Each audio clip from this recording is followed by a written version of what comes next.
আমাদের বাংলায় এই মুহূর্তে ডিম ছড়া রাজনীতি জমে উঠেছে।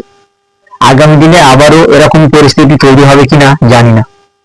সত্যি বলতে অনেকেই বলতে পারে অত্যাচারী বা যে অন্যায় করেছে এটা তার জনরোষ। আমাদের দেশ রাজতন্ত্র নয়, আমাদের গণতান্ত্রিক সরকার।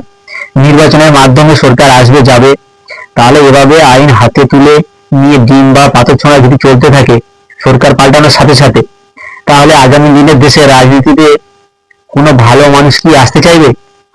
নিশ্চয়ই আমাদের দেশে সংবিধান অনুযায়ী আইনের শাসন চলছে, অপরাধ করলে কেউ ছাড় পাবে না। ভারতীয় হিসাবে আমাদের দেশের আইনকে সম্মান করা উচিত, আইন নিজের হাতে না তুলে নিয়ে। না হলে এরকম পরিস্থিতি যদি চলতে থাকে মানুষ রাজনীতিতে আসতে ভয় পাবে।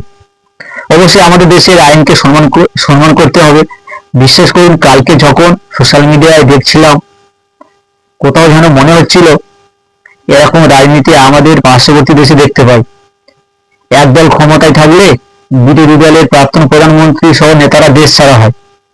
এরকম রাজনীতি সত্যি মানুষ কতটা ভালোভাবে নেবে সেটাই আগামী দিনে হয়তো পরিষ্কার হয়ে যাবে।